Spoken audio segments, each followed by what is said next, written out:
Hello and welcome to the Animation Industry Podcast. My name is Terry and I'm currently mocking up some caveman designs for a stop motion short I'm collaborating on, which I'll be sharing in the near future, so stay tuned for that. When I typically think of the animation industry, what comes to mind is TV and movies and video games and commercials, but there are also so many people working in animation not doing any of those things. And today's chat is all about that. This chat is with Derek Gerber, the Senior Vice President of Explainify, which makes animated explainer videos for corporate sales, marketing, and training purposes. Now, before diving into the world of corporate animated videos, Derek's previous experience lies in robotic process and intelligent automation. But in fact, he started his career down the hall from Cartoon Network, which perhaps had an influence on him, switching gears to now help run an animation company. In our chat, Derek is going to reveal the whole process of how to sell animated explainer videos to clients and exactly what goes into them to make them a success, as well as what he looks for in an animation portfolio when expanding his team. Now, before we get into our chat, I have a sponsored message to share with you and a chance to win something really fantastic. This episode is sponsored by my friends over at Clip Studio Paint, which is the artist's app for tablets, computers, and smartphones, perfectly suited for drawing and painting and to create a wide range of content. With a wealth of unique features, it helps to create anything from illustrations for manga to concept art and animation. Whether professional or hobbyist, Clip Studio Paint's natural drawing feel, along with its comic, manga, and webtoon features, is loved by artists all around the world. Visit clipstudiopaint.net. I've included the link to this in the description of this podcast to learn more. Now, on top of this, Clip Studio Paint is giving away 2 full licenses of their software to start creating your own illustrations, comics, or whatever kind of art you enjoy. Here's how it's going to work. 2 lucky listeners, 2 of you, are going to be chosen at random and win 1 Clip Studio Paint EX license each, valid for 12 months and compatible with Windows, Mac OS, iOS, Android, and Chromebooks, and this is worth over $200 US. To enter, simply fill out your name and email in the form I've included in the description of this podcast, and I'll announce the winners in 2 weeks' time, so stay tuned for that. Now, without further ado, let's jump in. Hi, Derek. How's it going? I'm doing much better now that you are here, my friend. But yes, oh my goodness, why? Thanks for having me. I'm just picturing you being like crying and sad and then seeing my face and then now we're all happy. Is that how it works? It's a little bit of a busy Friday compared to normal standards for being at home in the new normal 4.0 or whatever we're in right now. But it looks like things are looking up. So I could feel the traction of the schedule picking up here. Okay, great. And maybe this podcast is a turning point for things going great. Okay, so I think this is going to be a really interesting chat because, I talk to a lot of people in the animation industry on the television, movies, etc. side, but I don't often talk to people on the business side, which is not what people often think about when they're like, I want to become an animator, and they don't think, oh, I could make like business Explainify videos. So before we get into that, I want you to share this story that you just told me about, when you were in art school at UCI and you painted something beautiful and your prof hated it. And then this experience led you to figuring out your life. I don't know, but maybe you can tell me to rehash it for me now. Yes, absolutely. Well, along the journey, along the way, yes, I went to UCI and I was a business econ major, but I had an art skill and a passion for creativity. And I went and took an art class because I won an art scholarship from high school. So I thought, hey, maybe I should go explore that.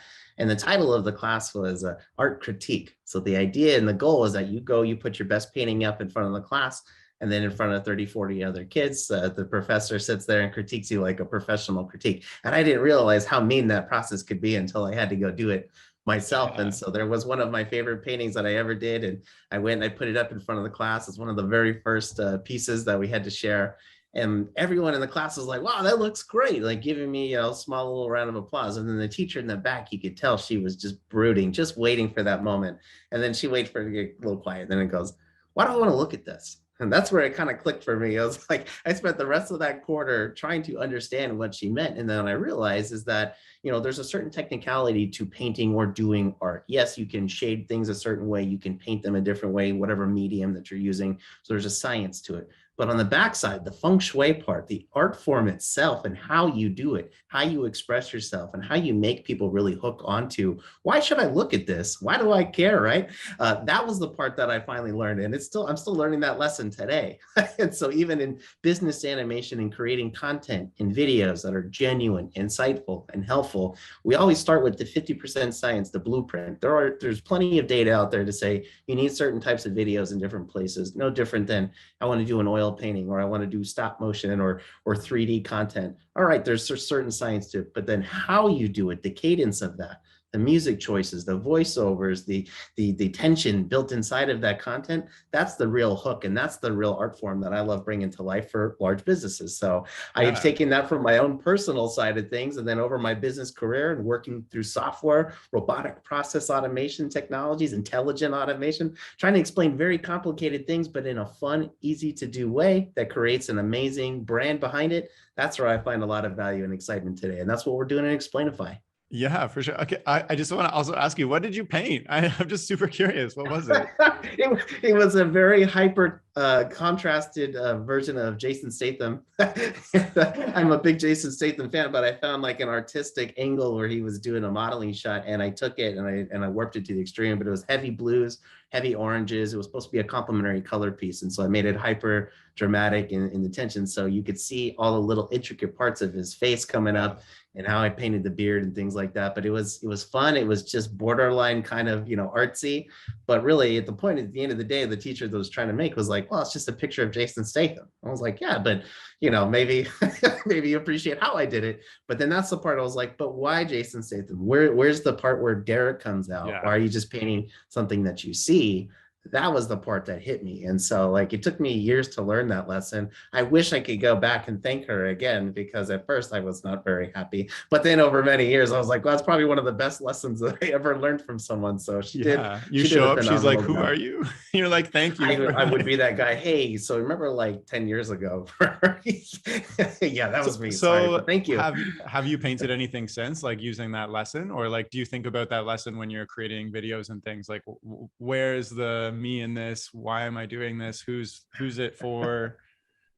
Absolutely. I use it all the time when we're creating videos and content. Because again, you've got that science piece that says, yeah, I need to make this explainer video, but how do you make it pop? How do you make someone hook on and retain the content and the information inside of that? So just for video specifically, I tell people that are coming to our website, oh, we need a 3 or 5 minute video. Actually, data shows that you probably want a 60, maybe 90-second video, because you got most people hanging on to videos for 45 seconds right now. And so if you think about how fast we scroll and how quickly we move on, you have 7 seconds to really impress someone. Let's just say impress, to go, okay, I'll continue watching. You have another 7 seconds to retain that information, to say, all right, you've hooked me. I will continue to the end of your content here. And then you've only got like 30 seconds to make them retain something or take an action. So you've got a 45-second window, 7 seconds to really get them to latch on and say, oh, I've noticed this.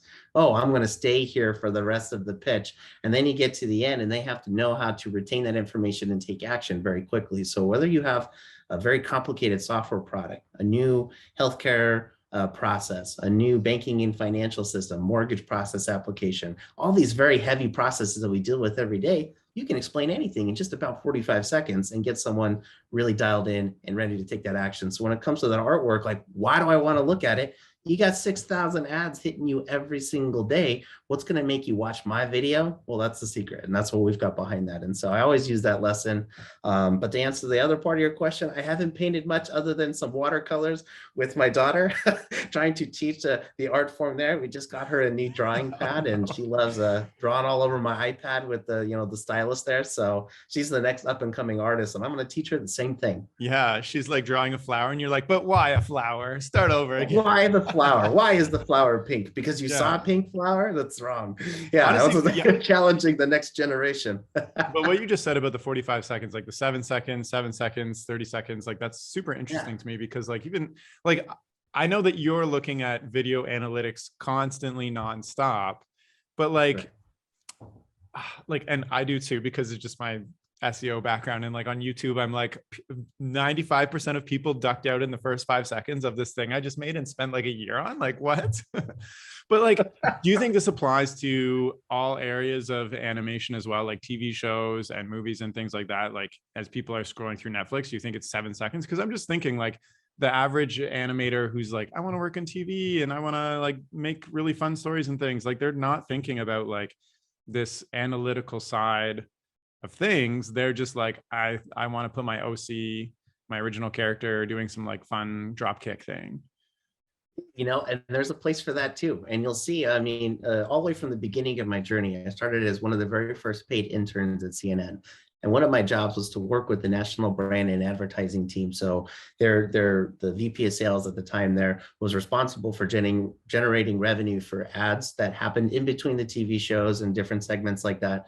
Also responsible for the new mobile application that was being launched at the time, and then all digital online revenue advertisements associated with CNN. So from start to finish across different platforms at the time, there were branding teams like for Lexus that would come in, and we'd be pitching them multi-million-dollar ideas on where they should be positioning their content, how to do it, the cadence of that content, what was important for that demographic. So for the TV side at the time, you could even say that's rapidly evolved since that point in time. Like I said, they were just getting the app out there. The iPhone was around for a couple years at that point. So it was a completely different technology standpoint. And now today, you see new platforms prioritizing short form video content.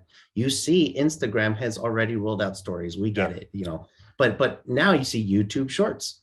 You see all different types of platforms. The rise of TikTok, isn't that just a new Vine? Well, maybe. Depends how you want to slice and dice it. But I think that even the job as a marketer, as an animator, as a content creator, you must evolve into the data analytical side of it, so you know that you're creating the best content. So when it does come to media and entertainment, even if you're watching your favorite show, you realize that segments of strips don't really last that long. There are some shots in movies that you'll see that go and they're one continuous shot through a scene that's a couple minutes long. And maybe that's the longest single scene segment that you'll really see. You really start watching TV shows, you realize something changes every couple seconds. Every couple seconds, there's a new scene or a new angle. Yeah.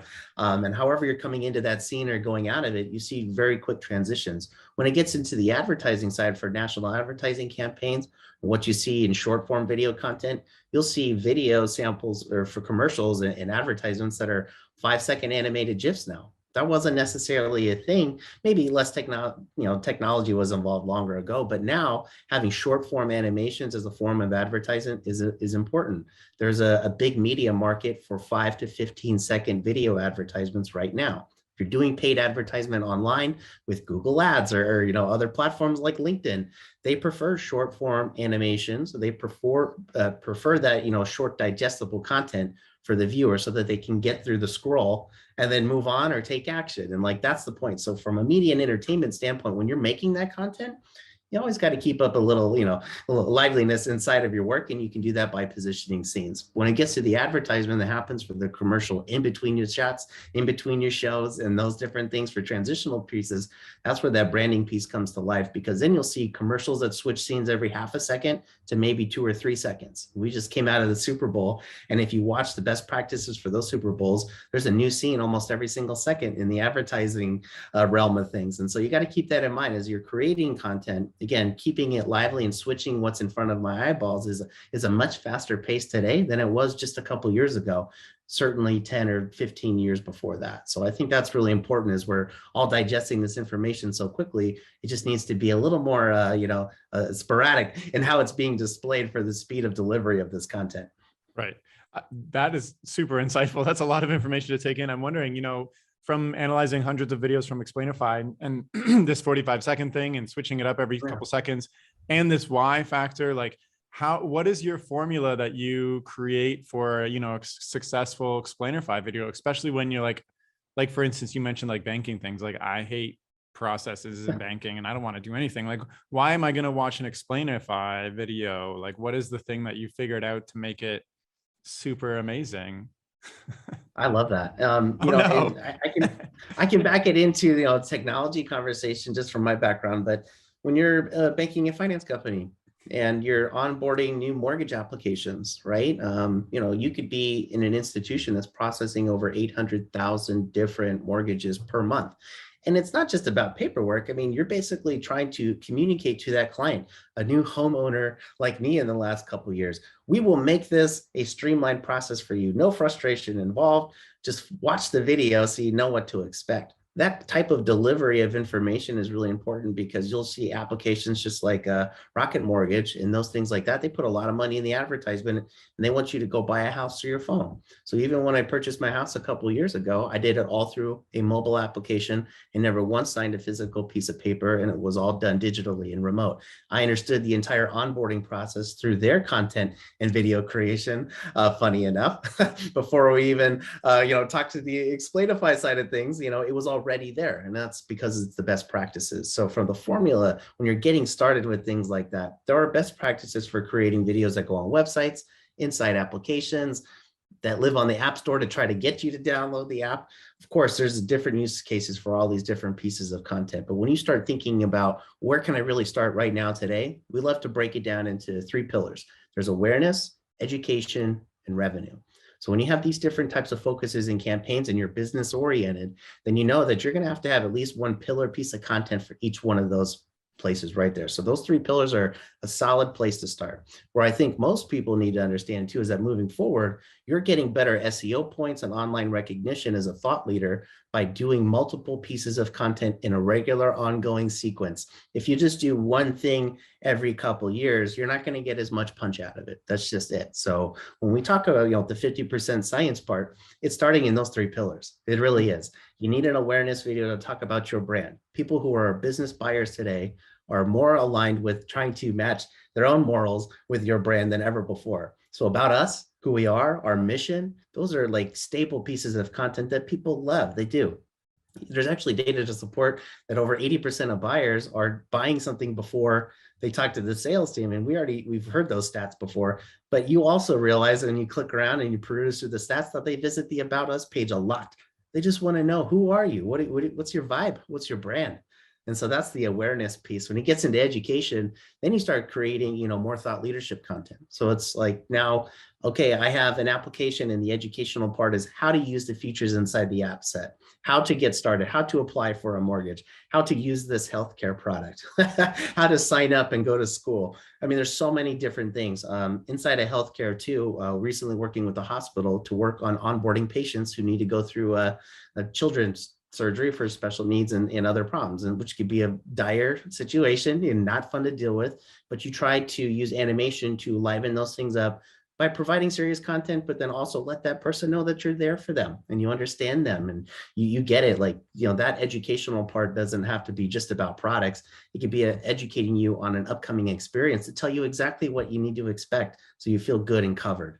And then on the back end, of course, lead generation, revenue generation, sales pipeline, convert now. Hey, you saw the product video, that would go into a section like that. Hey, here's our software. Here's our healthcare offering package. Here's our banking and finance services. Pick an industry, right? We do them all. But my point is, with the upcoming technologies, NFTs, cryptos, and all these different blockchain technologies, that bottom layer for revenue generation is always going to be there. You always need at least a product video. So I love to put those there. If you start with those 3, you'll be ahead of many more than others. I'll tell you that. But building out the ongoing supporting content to continue to build off of those pillars, that's the game-winning plan. So it's like the science part where to get started. Very simple. You could start with just 1, 3 videos and you're on the right track. If you're going to keep doing it right and follow the feng shui part, the second, building on that brand, then creating evergreen content that can last for 3-5 years, maybe more. That's really the golden standard right now for best practices in video creation for business. I mean, you're just like dropping the whole business model of like every business, basically. But that's the shortcut. There it is. But you're also, I think it's interesting that your product, the video, is like slid in throughout. I'm just wondering, and you've mentioned like so many different industries, like. So when people normally think of animation, they think of like preschool, kids, teen, adults, family, I guess, the different sections. And they think of like movies and television, but you're uncovering that basically every business in the world can use video in a modern age. So your target market could be, for instance, like a banker source, whatnot. So like, how big is this like not very publicized market of video animation for businesses? As it sounds You know, yeah, I mean, you big. could throw a stick and you can hit 100 different video creation agencies. And like, that's great because we love the animation community. Even Explainify in our 10th year, we're running a Young Creatives contest. So if you'd like to animate the Explainify logo and put your own artwork out there for promotion, then you go to How our much stop website and, motion explainer videos do you have? I hope you do, because that's another form of artwork right there that we would love to see come to life. Sounds like we've got a winner here. But you can see, like, again, every industry, how we use technology, the push towards short form video content is very clear. Everyone wants to see your video. Okay, I get it. I can read a brick wall of text, or I could watch this short little video that's like highly retentive. And I've studied enough stats over the last 10 years to tell you that you're 600% more likely to be interacting with the piece of video content and retain that information than you are just to read perhaps a social post with a bunch of text on it. Mm-hmm. Nobody has time for the text, and that's okay. I'm just saying it's evolved. And so the evolution into creating content that people want to digest, if I need to read the text, it's there. It's now second priority for most people who need to make quick business decisions in particular. But again, if you're in any industry, you need video. That's really the bottom line. And when people ask, how do I get more leads? More video. How do I get people to understand more about my brand? More video.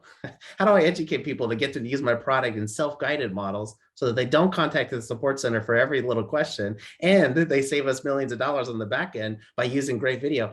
It's more video. So the answer is always more video right now. And I think that's what's surprising. And with COVID, I made a joke about the new normal. The new normal is that it's still hard to get live action shots. It's still very expensive.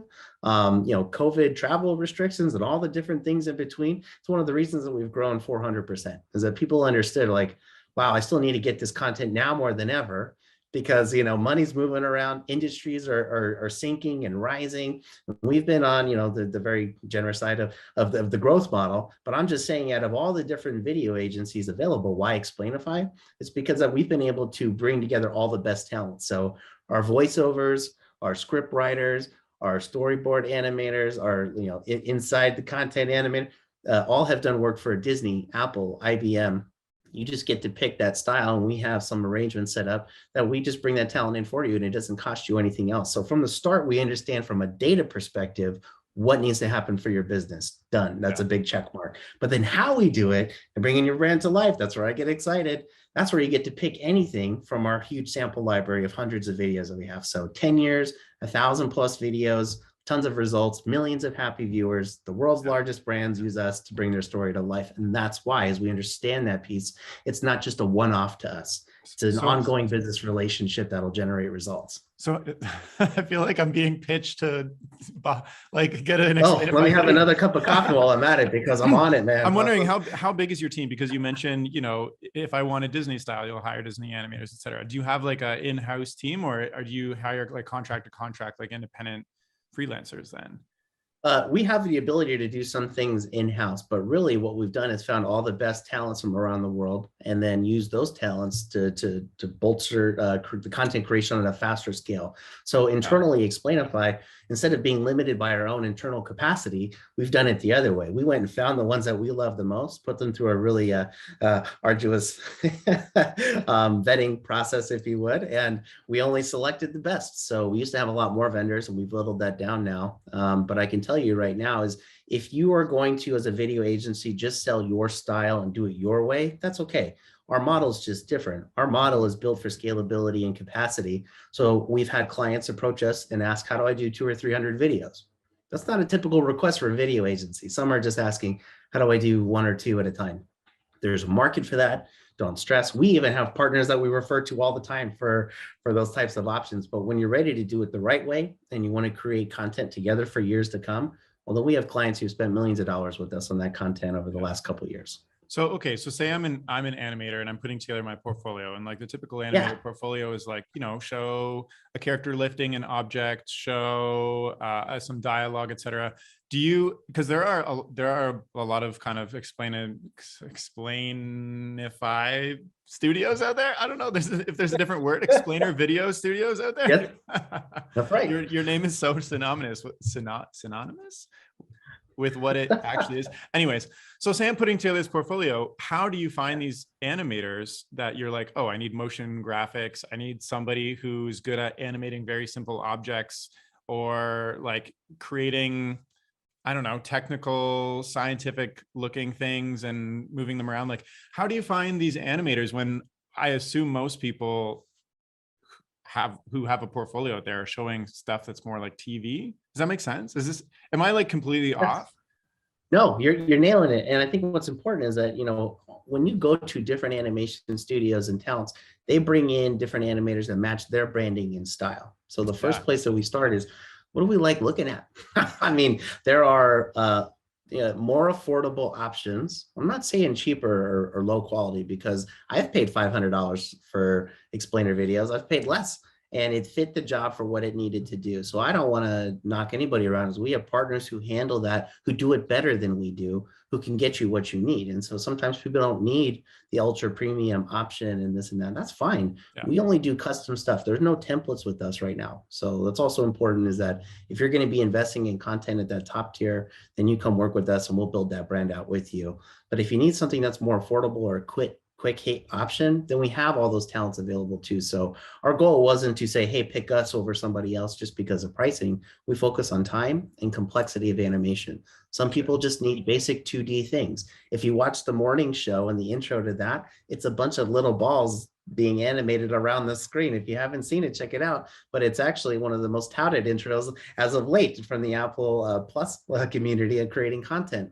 But then there are other people who, you can't say all the names, but work on very highly specific content, and it needs to be like 3D explosion models, and they need, a whole nother layer there. So then we specialize in a 2.5D 3D faux look as well. So it can have an animated look that looks ultra premium with lots of moving pieces of content. That takes time because it's not templated, but it'd be completely on brand and custom to your look and desires. So there's a range, right? More affordable options will get you more templated things.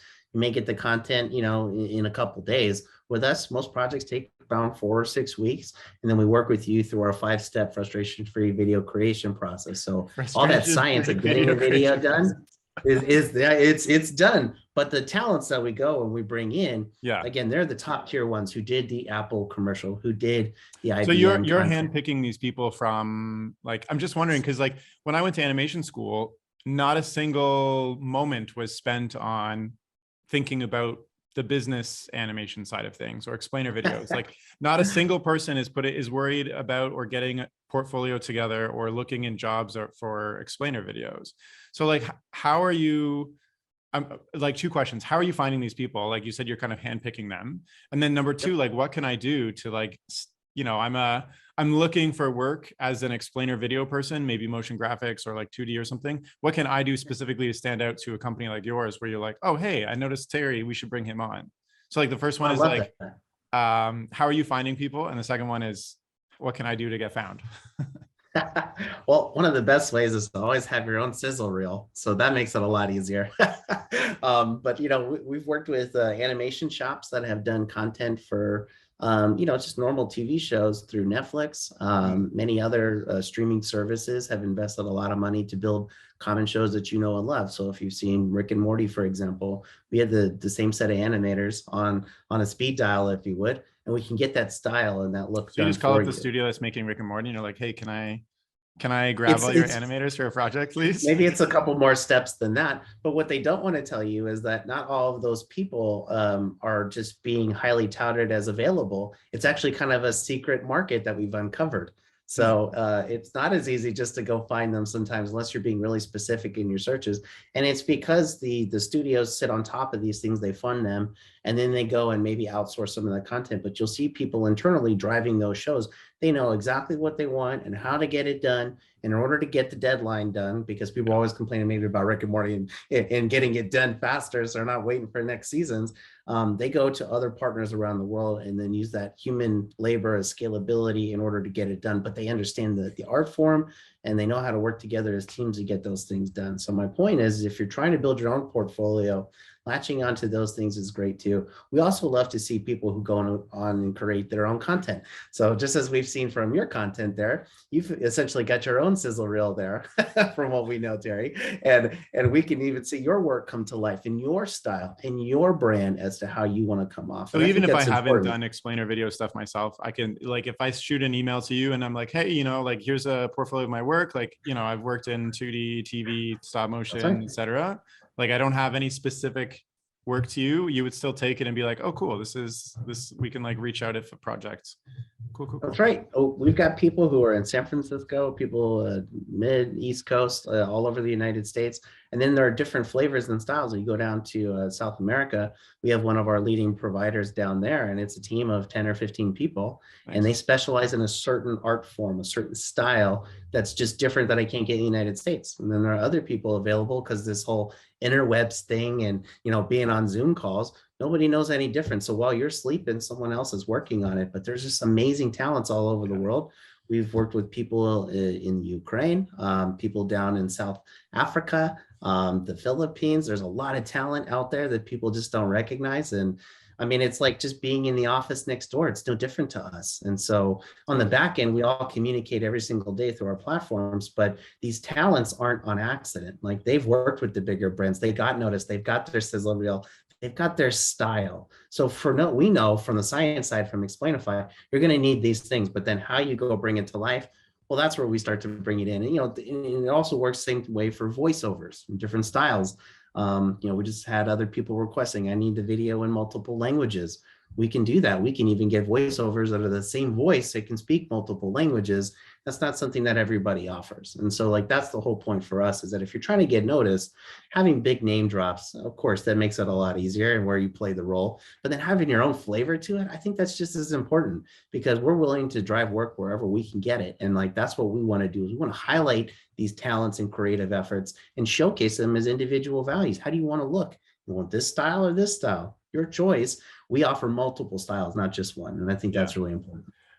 Maybe you don't feel comfortable answering this, and no problem if you don't. But okay, so like it's kind of known that like TV animation pays a certain thing, and then branding commercial animation can be much more lucrative because they're like short spots where, Coca-Cola is ready to drop who knows how much money on getting this right.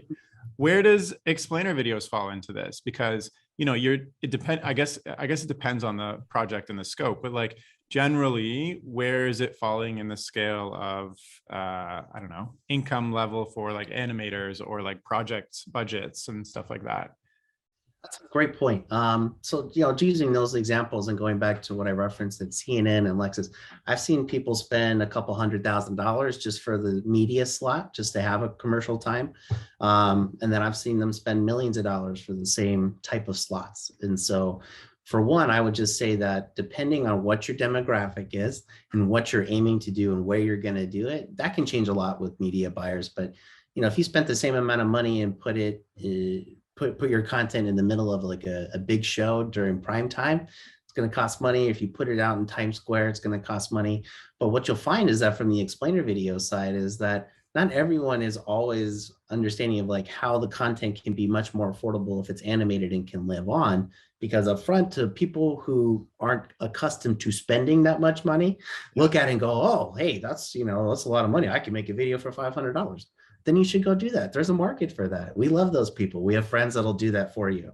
But if you're on that upper echelon side of your spending, then you might look at it and be like, wow, that's much more affordable than trying to get a live action piece going, because of, all the different resources and scheduling and time. What you really start to understand is that through animation, most of the cost is through human labor and time on animation. That's really it. On the flip side, when you're doing live action, you find the same thing.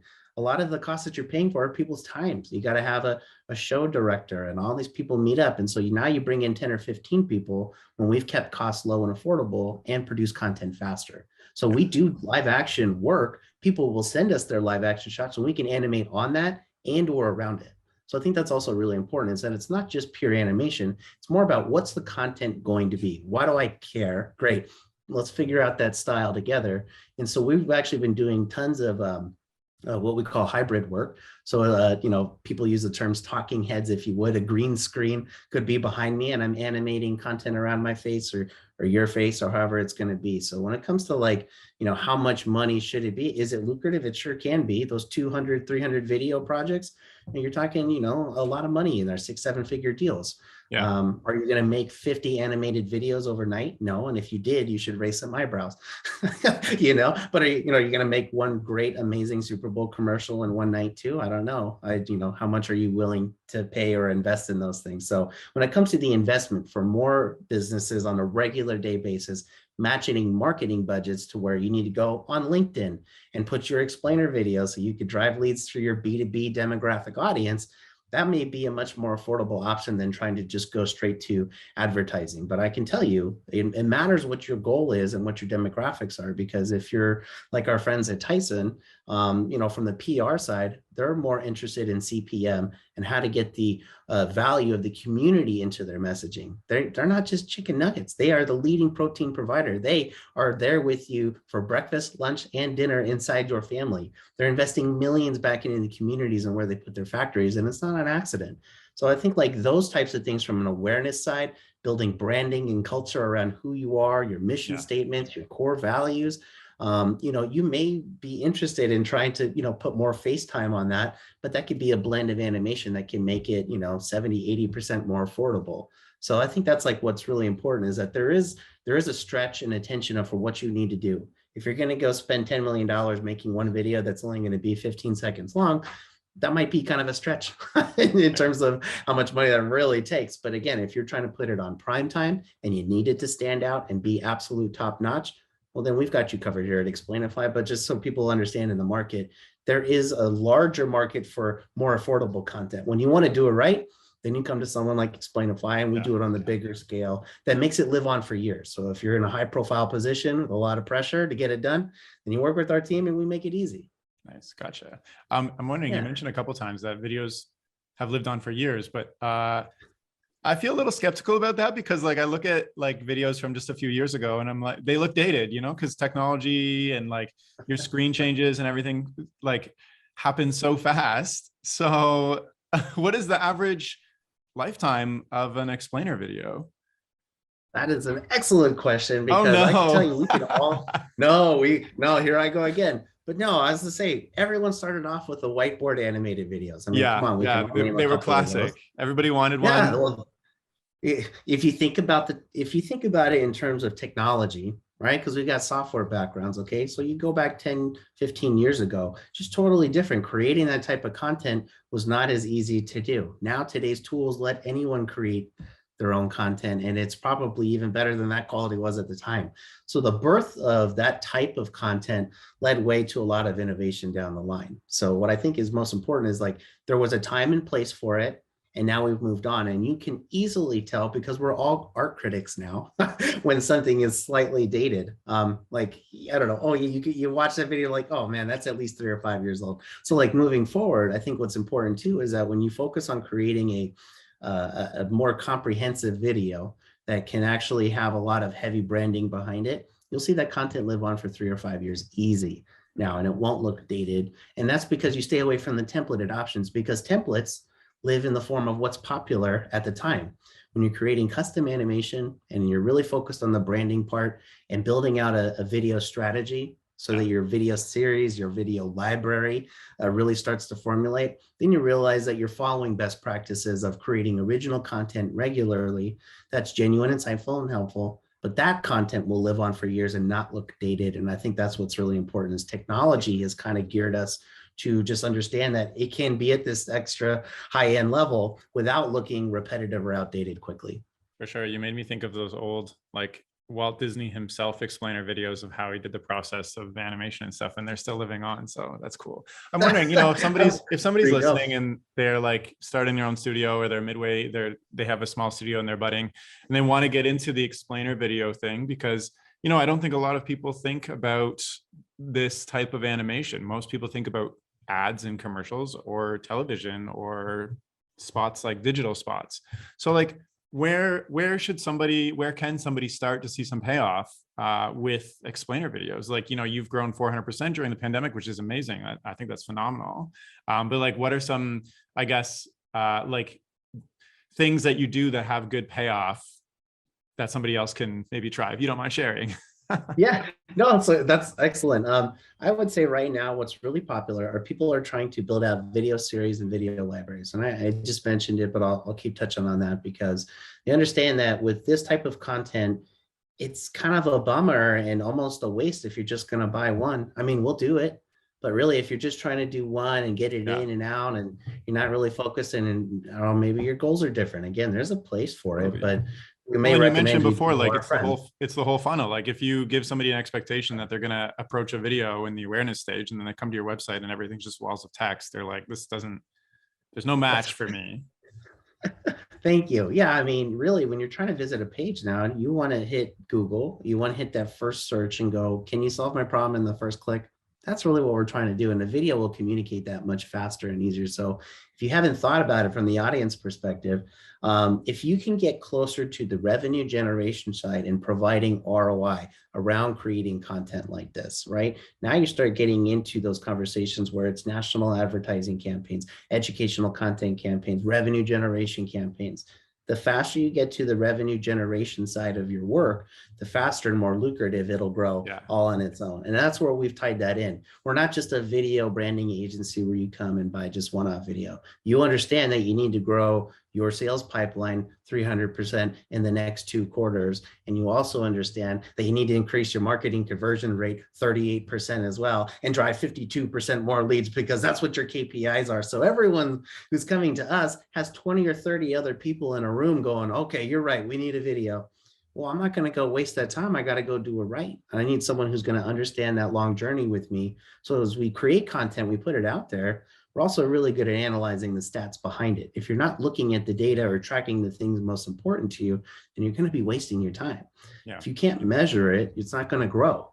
So it's less about like how good you are at art. You're getting away from the science side. So stick to the science side. You already have the creative talents and energy to bring any type of style, your style, to life. We get that, but how are you going to put that into a business term? They need to make leads.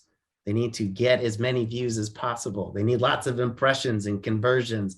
If you can speak to those facts with your work, then you'll find that this whole industry is extremely lucrative and hasn't really been tapped as much as you think. There's just one angle here. There's lots of different ways to create business videos and different mediums and types. We're not a live action production company. We have partners who do those things for us, but I'm going to bring you the best voiceovers, talents, and script writers in the game. And it's not going to cost you anything different. And I think that's what's really important is you're already talented and creative.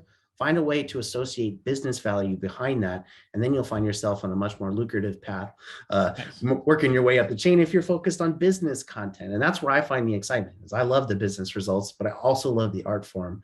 And that's like my personal passion just for the show here. Nice. Makes sense. So like, say I'm a budding new animation agency or studio, and I'm thinking of getting into explainer videos. It makes more sense to create it a whole package rather than like, we can make this fancy explainer video, but you can come to them instead and say like, look, you need a whole library. We have some science to back this up. We've done our research. This is how things go. We're going to analyze things for you so they get better over time. And to like turn it into a long-term partnership rather than like a one-off type of deal, I guess. Right. And if I had to double down on that too, is I've seen hundreds, if not 1,000 different samples from people trying to get in and work with us. It's not a fan club. We're very selective, so don't nobody take it personally. But if you're going to get my attention, just sending me, hey, look at this cool video I did. Isn't it pretty? I don't really care. I want to know, what did that video produce? Because this is a business talk now. That's the difference. So here's my pretty video that hits, I don't know, 1 million views on TikTok and got me Like, but I'm an Yes. animator. I'm not about the science. I'm more about the art. Like, how do I even, where do I start with some simple things to impress you then? Is it That's just a like that? These are the excellent. views, these are the results.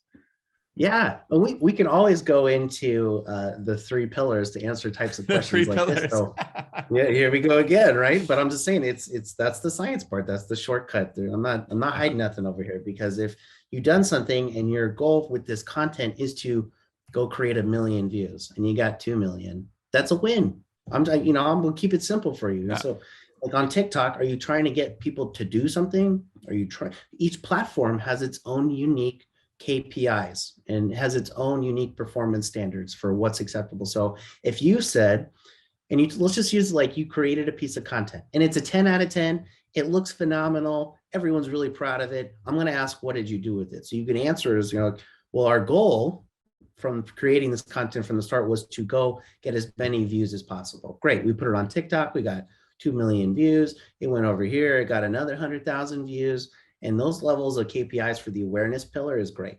If you KPI were is the key educational performance side, indicator for those who don't yeah, know.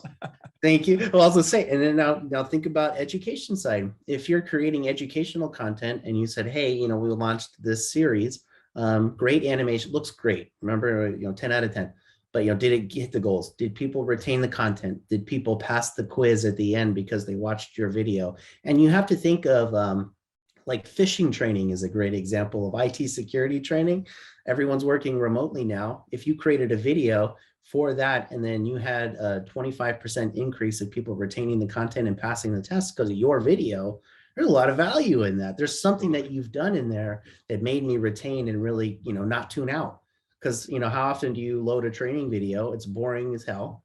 And then you start watching Netflix on the side or Hulu on the side. It happens all the time. And like, I mean, that's I a have I retention have part. Instagram open while Netflix is open, while I have a magazine beside me, and like, You're no, but proving my what you're point. saying makes total sense, and I think it's in, like, for myself, like having a business background, etc. Like, I'm thinking about these things all the time. Every time I upload any animation, I'm constantly looking at the analytics to figure out what went good, what went wrong, where, like, and like my key performance indicators, for instance, like lately, have been comments to see how can Yeah, is somebody actually going to engage with this, and why, and what did they say. So like, I perfect. think what you said makes sense to me, and it's really smart, because you can anybody create any with a lot of hard work, anybody can create some beautiful animation.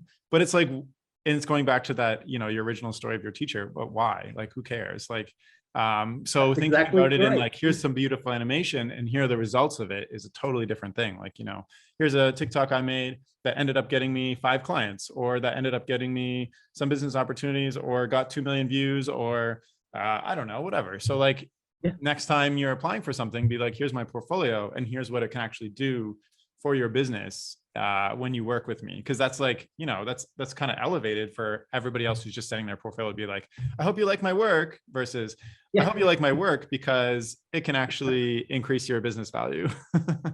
Thank you. And like, that's like literally it. And I don't mean to, if you're the art critique, I'll be the business critique, because like, that's really the point. If it's like, I made this content and it took us 3 months and we put it on YouTube and we got 27 views. Okay, where's the business value in that? But if you But said, 26 of those people bought something. So who yeah, cares? we spent the same amount of time, but our goal was to increase the App Store download conversions, and our app went Yeah. from number 52 to number 2 on the App Store overnight because of this video, and increased interactions and increased revenue a certain percentage, or a number. Give me a number to chew on so that we could at least, like, focus on what category of value that's providing. The Totally. art form, again, trusting that it's phenomenal. Think about the back end result that you're trying to measure. Did it do it or not? I find value in both.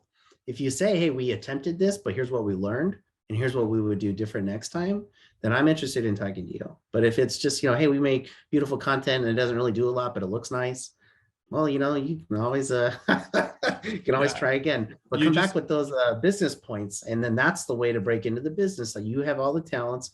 There are businesses all around you. Everyone needs to communicate value, from the coffee shop in the corner to the biggest names in the world who use us, right?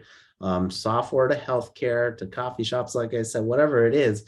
You tell us and we'll bring that story to life. And that's the difference Totally. here. Yeah. You're reminding me of my SEO days where like one of the big things we did is we looked at, Google search terms that only got like maybe 10 hits a month, but they were Yep. super qualified. And so even though nobody's creating content for some a search term that gets like 10 hits a month or like 100 a year or something, but we were like 90% of those people were ended up like using the software. So it was like this huge market. So if you're listening to this is your indicator to stop thinking about views only, like, oh, my animation got views, and start thinking about what are some smarter metrics that your animations can actually do. Like if you're applying to Explainify, maybe like creating a custom explainer video starring a 2D version of Derek in it is going to do way better than your TikTok video that got 1 million views. Like what is the result you want? That's exactly right. And it's only because that's why businesses come to us for those things. We've done other B2C concepts, and we've done some other things as well, public awareness and this and that. But really all those people come to us that are spending the bigger dollars, who work with us for years. They go, I have some really big goals in front of me for the next couple of years, and I got to double the leads. I got to create millions of dollars worth of revenue. I got to get millions of people to donate blood, just like Red Cross wanted us to do. It wasn't about making money. It was like, we got to get we got to get some blood. Yeah, there's a shortage. We need truckloads of blood coming in. Can you make a video? How do I get people to donate plasma? Yeah, like that was just one campaign that we focused on. But you've seen those on social media, you've seen it online, you've seen it in TV commercials. Yeah. There we are, right? But each one of those has a different metric for success. And that's the important part. So is the content going to look great? Yes, that's what we do here. We've got the best talents. What are you trying to accomplish? And that's where you'll see I start a lot of conversations. What are your goals? You're trying to build awareness, education, or revenue generation campaigns. And then there are always colorful conversations after that, because everyone's being pressured to produce a result somewhere. And when we get to that, then everything is a lot smoother sailing along the way. If you're just going to make a video for the sake of making a video, then that doesn't make no sense. Right. Yeah. And then I've seen that happen a lot where somebody, they spend all this time and effort and then they put it out there and then nothing happens. And then it's like, why did you do this? Like, because animation's hard. But sometimes it's for the pure love of the process, which is totally fine too. Like whatever. So. Also acceptable. Yeah. But anyways, Derek, thank you for bringing us into the world of explainer videos and everything about, you've shared like, I feel like you just like dumped a whole bunch of strategy and like everything about explainer videos into this podcast, which is great. I'm wondering, is there anything left that you wanted to share or advice you wanted to give or anything we didn't talk about yet? I see there are tons of talents all over the world, just amazing artists and people, voiceovers too, and script writers. They all play a part in the content creation process. And I can say that when business users go to video, there are old myths that need to be busted, that video is too expensive, video is too slow. And then I already know the stats from being in that world and watching live action content come together. That could cost 5 times as much. So if you know that animation is timeless, and it's ageless, I think that's the most important part, is that every age group can enjoy animation. And I think that's what's endearing about it, is that you can create one piece of content that really resonates and sticks in someone's head for, maybe the rest of their life. If you can do that and speak to business value, you're going to be on your way to great things. And like, that's the summary of what we try to do Explainify. So if people in the audience want to be inspired or take action with Explainify, visit our website, explainify.com. But if you want to apply to become a vendor, I'll say you got to have the lit up sign behind you. That is a 3x3 commercial sign, bigger than the pillows. But yeah, seriously, you can apply to be a talent at Explainify. There's actually a section on our website at the bottom. But if you're trying to learn more about where to get started, then there are industry examples to inspire you. If you're looking to build out your portfolio, follow those examples. It's right in front of you. Then there's a ton of resources available as well, webinar content, other downloadables that can help guide your journey too. So if you're already making videos and you want to turn it into a business effort or start your own agency or work with us, we'll support you in either one of those. I think that's what's most fun. And you can always follow along with me on LinkedIn too. I'm active there and I try to post content as well, but please follow Explainify on social if you want to get started, and we'll just be in your feed just like every other brand you love. Yeah. Well, thank you so much, Derek. It's been a pleasure to have you. And I'm happy we got to talk all about explainer videos. Oh, I love it. No, I could go on and on. Just give me another cup of coffee. I'll be ready to go. But, here, cheers to you. Thanks for having me here. Explainify is grateful to be here and looking forward to everybody else, continuing the animation game. Who knows what technology platform comes to life Yeah. next inside the metaverse and all these Oh my exciting new goodness, the things coming to life. metaverse. Yeah. So, hey, we're doing content there. So, you'll see our videos. Crazy. in We're the going to see you metaverse there one too. day. You're Yeah. everywhere, basically. Well, thank you, That's Derek. the point. That's when you're doing videos the right way. But again, couldn't be more grateful to be here. Thank you so much, Terry, for having us. And we hope that everyone has a wonderful day. Well, thank you so much. And if you're listening and you want to reach out to Derek or follow Explainify, he already gave all of the links, the website, Just go to and the LinkedIn, et cetera, website. et cetera. Yeah, So there's a lot of stuff there. Yeah, I'll include all those in the description of this podcast. So please check them out. And that's all for now. Thank you so much for listening. Okay, bye.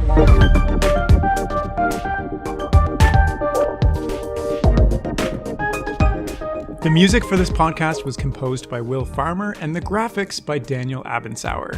I encourage you to look them up if you enjoyed their work.